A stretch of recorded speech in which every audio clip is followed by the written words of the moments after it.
És mire való a harmadik duda? Azt a hátán hordja, ha táncolnánk.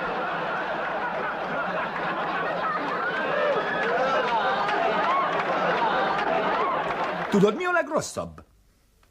Talán nem szeret lassúzni? Nem.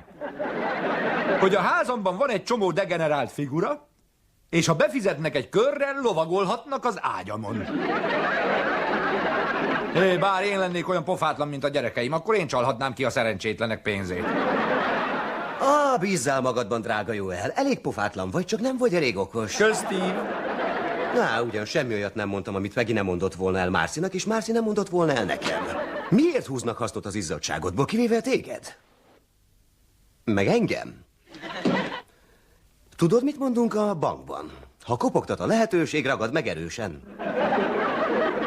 Ezt kellene tennünk el. Nézd, nem tudom, Steve, a gyerekek már mindent lefölöztek. Mi maradhat még nekünk? A levegő? Mi lehet még Elvis-szel kapcsolatos?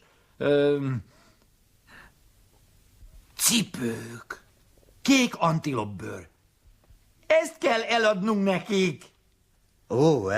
Tetszik, nagyon tetszik. Hát akkor én adom az agyat és a pénzt, és te leszel a... Nos, te is ott leszel. Kék Elvis cipőt vegyenek!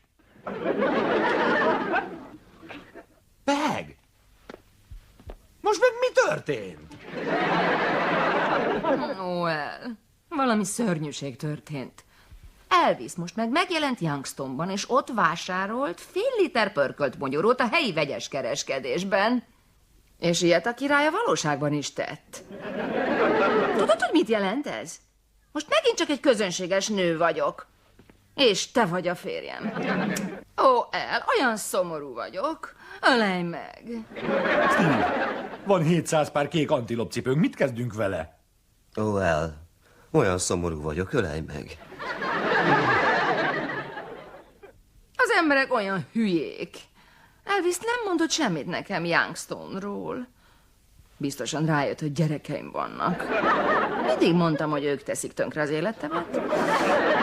Jó, most azonnal Youngstonba hajtok, és kiderítem, mi van mögött. Steve, ez az. Gyerünk Youngstonba. Hát nem értem, teszed? Hogy? Igen, persze, Peg. Na, érted? Hozd a cipőket, Steve, gyerünk!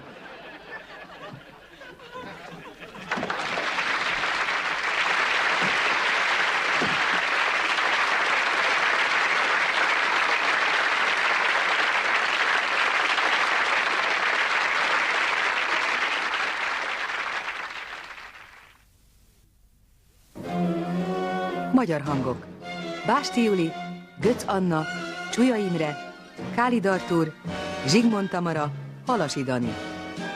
Magyar szöveg: Frenkel Gergely, hangmérnök: Lang András, vágó: Kovács Jutka, gyártásvezető: Pálinkó Mária, szinkronrendező: Győrvári Judit. A szinkron a Videovox stúdióban készült.